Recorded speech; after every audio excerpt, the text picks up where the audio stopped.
When we first got here, it was very much a deployment setting. It was very expeditious. Safeties hadn't been met for certain situations, and they just didn't have the resources to be able to accomplish that.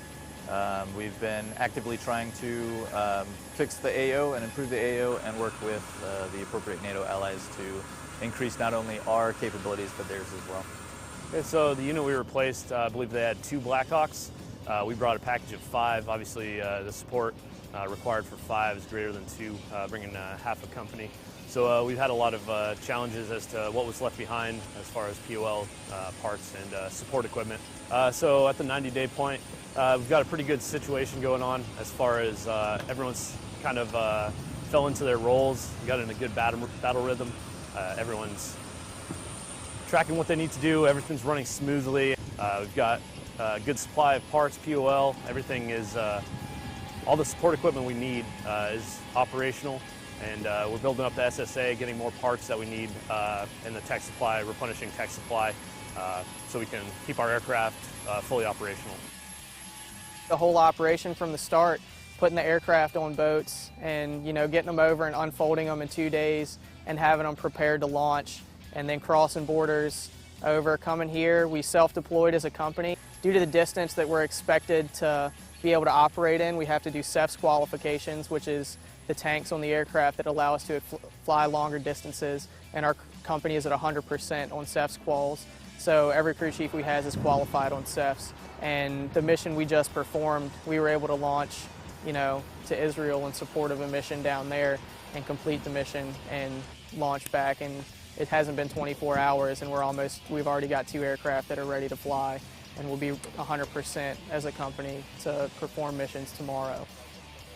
Friction points when you come into an AO like this completely inhibit the unit that's coming in if you don't identify them in the beginning, because if you don't tell them what's going on, what you've seen, they don't know what to expect.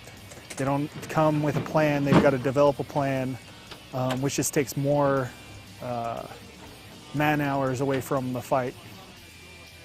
Over here, it helps a lot because there's a lot less things to distract us. We're able to focus on our actual progressions for our crew chiefs. So we fly them every single day. The op tempo allows us to continue to fly these guys. And even the crew chiefs that are RL1, it allows them to really hone those skills that they may not get to use as often back stateside. So we were able to do air assaults with the Romanians. We self-deployed down to Bulgaria and performed an aerial gunnery in Bulgaria, one of the training areas down there, where we performed an air assault with another infantry unit. We've been recently doing interdiction missions with the British, the fighter pilots. They've actually been trying to find the aircraft as we fly low, and our mission is to keep them from finding us, and their mission is to find us. And we've been performing those missions throughout the last couple of weeks. Well, when we got here, we identified our shortages, what we needed, and what tools specifically that we would need to support half a company and potentially a battalion in the future. So we've shipped a S280 tool container here at the beginning, getting our DODAX and everything up and running so we could actually order what we needed. It's the issue.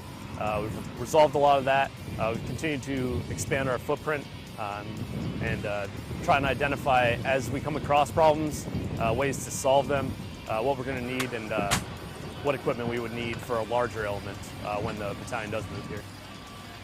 It's continuing to accelerate every week that goes by. We're integrating more with the Romanians, more with the British forces. We're conducting very unique training. Some are typical training events, some are more unique with the British fighter jets. We conducted some air interdiction training, which is an extremely unique opportunity. And we're continuing that training as the summer goes further. A couple months down the road, we're going to have more and more of these events. They're already on the schedule, and we're just excited to participate.